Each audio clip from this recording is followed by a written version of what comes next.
Warning, the following video may contain spoilers for Smackdown Live. If you have not seen Smackdown Live, please turn away now. This is your final warning. I'm not kidding, guys. Turn back now and come back later. Enjoy the video.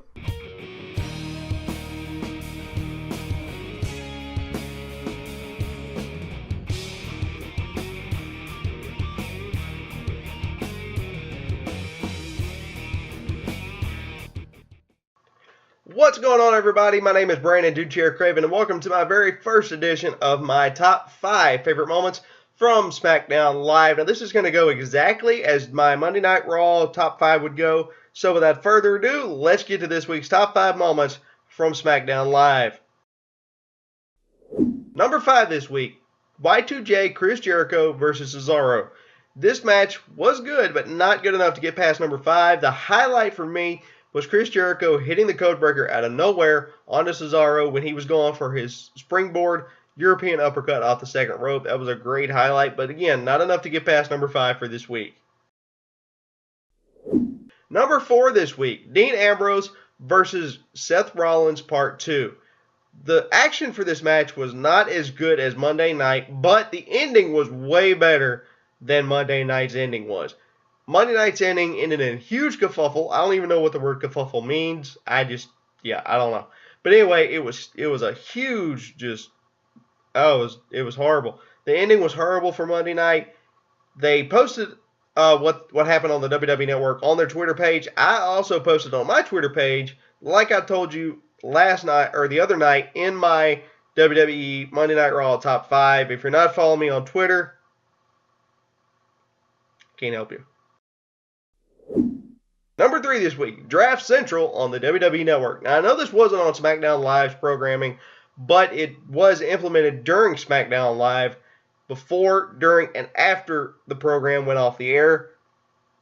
Now, it was a great way to implement the WWE Network for the draft. They had draft picks happen after SmackDown went off the air on the WWE Network, so it was a great way to implement their draft on the WWE Network.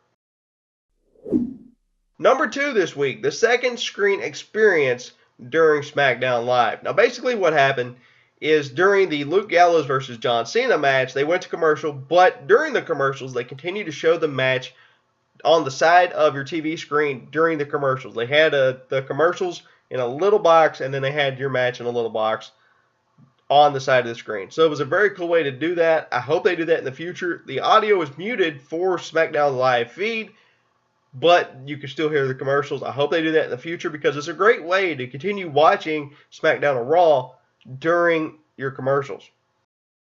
And my number 1 pick for this week, the WWE Draft. Now, I was somewhat happy with the WWE Draft, especially that number 5 overall pick, Finn Balor. It is about time he got put on the main roster. I wasn't happy with a couple of the other picks or people who weren't drafted. I'll talk about that in my pros and cons for this week. Matter of fact, let's go ahead and talk about them. Pros and cons for this week. My pros for this week were no surprise returns. Look, with the plethora of WWE superstars they have on Raw, SmackDown, and NXT, no surprise returns were needed. You know, I would have loved to have seen it just like any other person. I would love to see somebody like Kurt Angle, Rey Mysterio, a couple of other ones that were supposed to come back. I don't know, just somebody like a Kurt Angle or a Rey Mysterio come back. I would have loved to have seen that. But with everybody they have on Raw, SmackDown, and NXT, it absolutely wasn't needed. Cons for this week. Eva Marie getting drafted. I don't know what WWE is thinking by drafting Eva Marie over somebody like Bayley. You know, I was even cool with Carmella getting drafted over Bayley because Carmella is actually talented.